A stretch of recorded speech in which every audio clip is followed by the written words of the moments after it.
اعوذ باللہ من الشیطان الرجیم، بسم اللہ الرحمن الرحیم۔ السلام علیکم۔ مجھے اس وظیفے نے 50 کروڑ کا مالک بنا دیا، تو یہ کیسے ہے یہ بھی آپ کو بتائیں گے۔ تو میرے محترم ناظرین، اس دور میں جو ہے نا، ہر 10 میں سے 7 سے لے کر 9 بندوں تک، یا 100 میں سے لگا لیں کہ 70% سے لے کر 90% تک جو لوگ ہیں نا، وہ یا تو غربت کی زندگی گزار رہے ہیں، یا پھر جو ہے وہ سفید پوشی کی زندگی گزار رہے ہیں۔ باقی جو 10% ہے نا، وہ کچھ اچھی زندگی گزار رہے ہیں، اور ان میں سے بھی 1% ایسے ہیں جو کہ دنیا میں بہت زیادہ اچھی زندگی گزار رہے ہیں۔ تو اتنے زیادہ لوگ جو ہیں وہ غربت یا پھر سفید پوشی کی زندگی گزار رہے ہیں۔ میرے محترم ناظرین، وظائف سے بہت سے کام بن جاتے ہیں، بہت سے بگڑے کام جو ہیں وہ سنور جاتے ہیں، لیکن وظائف کے ساتھ ساتھ انسان کو اپنا جو بھی کاروبار حیات ہے، کاروبار ہے، جو بھی زندگی کا جس سے سلسلے چلتے ہیں، وہ بھی ساتھ جاری رکھنا چاہیے، اور ساتھ وظائف کو بھی پڑھ لے تو پھر سونے پہ سہاگا ہو جاتا ہے، پھر بگڑے کام سنور جاتے ہیں۔ تو یہ وظیفہ بھی کچھ ایسا ہی ہے۔ تو اس وظیفے کو بتانے سے پہلے آپ سے گزارش ہے کہ اگر چینل کو ابھی تک سبسکرائب نہیں کیا تو برائے مہربانی اس کو سبسکرائب کر لیں، یہ آپ کا ہی چینل ہے، اور آپ بہنوں بھائیوں کی محبت ہے اور دعائیں سمیٹنے کے لیے اس چینل کو بنایا گیا ہے، اور یہی ہمارا مقصد ہے۔ تو میرے بہنوں بھائیوں، اس وظیفے کے دوران آپ نے کیا کرنا ہے؟ نماز کی پابندی کرنی ہے، جھوٹ وغیرہ سے بچنے کی کوشش کرنی ہے، کسی سے دغا نہ کریں، ایسے کام نہ کریں کہ جس سے وظائف کے اندر جو ہے وہ منفی اثرات آپ کے آ جائیں۔ زبان کو اپنی صاف رکھیں، خیالات کو جو ہے وہ اپنے پاک رکھیں، کیونکہ ایک دفعہ حضرت لقمان علیہ السلام کا بھی واقعہ ہے کہ ان سے کہا گیا، ان کے استاد جو تھے، کتابوں میں یہی مذکور ہے، ایک دفعہ انہوں نے بکری ذبح کی ان کے استاد محترم نے، اور حضرت لقمان علیہ السلام سے کہا کہ اس کی سب سے اچھی چیز لے کے آؤ، تو وہ زبان لے کے آ گئے۔ انہوں نے کہا ٹھیک، اب اس کی سب سے بری چیز لے کر آؤ، تو پھر انہوں نے زبان ہی آگے پیش کر دی۔ یہ خلاصہ ہے اس واقعے کا جو کتابوں میں مذکور ہے۔ تو آپ نے کہا کہ دونوں دفعہ تم اچھی چیز پر بھی بکری کی زبان لے آئے اور بری چیز پر بھی زبان لے آئے۔ تو آپ علیہ السلام نے فرمایا کہ سب سے اچھی چیز جو انسانی جسم میں ہے وہ زبان ہی ہے۔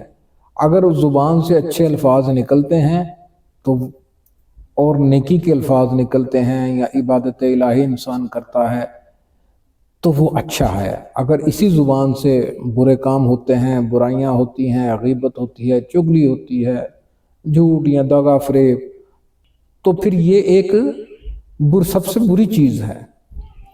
تو کہنے کا مقصد یہ ہے کہ اپنے دل کو صاف رکھیں، دل صاف رکھ کے یہ وظیفہ پڑھیں۔ اب وظیفہ کیا ہے؟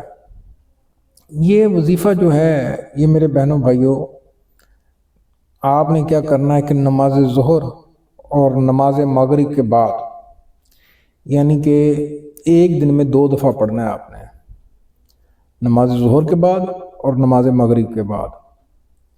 تو پھر اس کی فضیلت جو ہے، اس کے فضائل جو ہیں، اس کے اثرات جو ہیں وہ بہت زیادہ بڑھ جائیں گے۔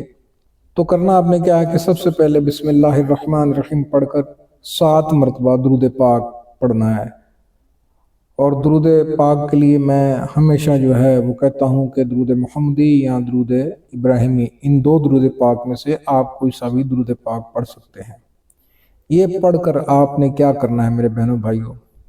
اللہ پاک کا اسم مبارک یا سلام ہو، یا سلام ہو، یا سلام ہو، یا سلام ہو، یا سلام ہو، میں نے 5 مرتبہ پڑھا ہے، آپ نے جو ہے وہ 12 مرتبہ پڑھنا ہے۔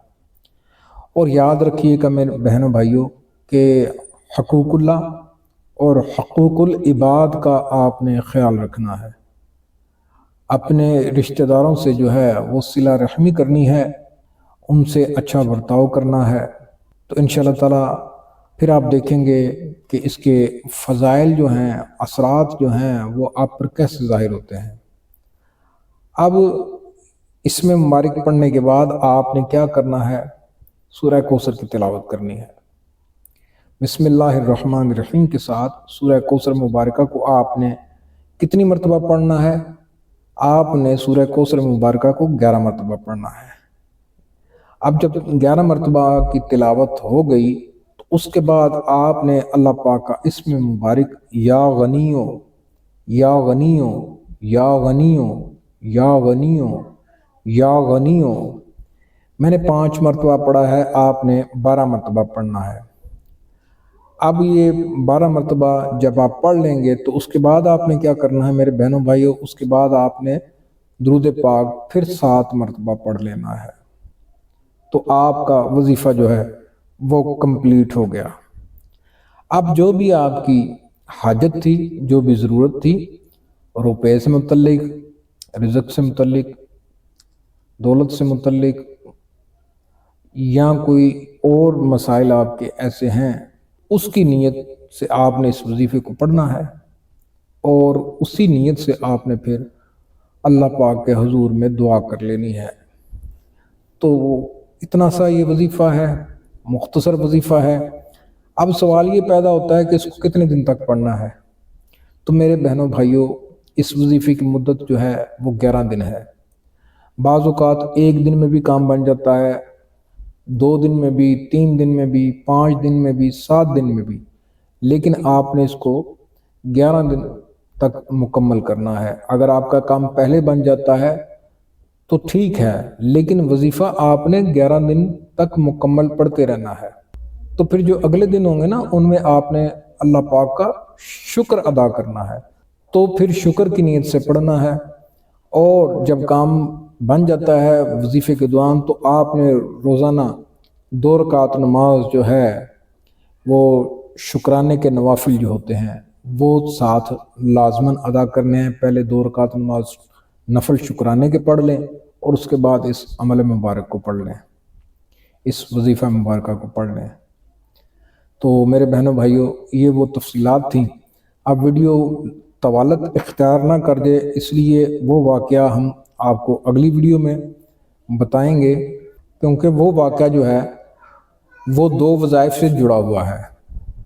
ایک یہ وظیفہ جو میں نے آپ کو بتا دیا ہے، اور ایک دوسرا وظیفہ، اور انشاءاللہ تعالیٰ آئندہ بھی آپ کو جو وظیفہ بتائیں گے، ان 2 واقعات سے وہ جڑا ہوا ہے۔ ایک جو ہے وہ بیان کرنے والے بیان کرتے ہیں کہ اس وظیفے سے ایسے ہوا تھا، ان کا 50 کروڑ کا مسئلہ تھا، وہ حل ہو گیا تھا۔ وہ کیا مسئلہ تھا وہ بھی آپ کو بتائیں گے۔ یہاں ایک دوسرا وظیفہ ہے، اس کے بارے میں بھی یہی ملتا ہے، یہی الفاظ ملتے ہیں۔ تو خیر، اگلی ویڈیو میں ہم آپ کو وہ دوسرا وظیفہ بتائیں گے، اور اگر آپ کہیں گے تو وہ واقعہ بھی بیان کر دیں گے۔ ہم امید کرتے ہیں کہ آپ کو یہ ویڈیو ضرور پسند آئی ہوگی۔ پسند آئی ہو تو چینل کو سبسکرائب کر دیں، ویڈیو کو لائک کر دیں، بیل آئیکن کو پریس کر دیں، تاکہ ہماری ہر نئی آنے والی ویڈیو کا نوٹیفیکیشن جو ہے وہ بر وقت آپ تک پہنچ جائے۔ تو ملتے ہیں اگلی ویڈیو میں۔ اللہ پاک آپ سب کا حامی و ناصر ہو۔ اللہ حافظ۔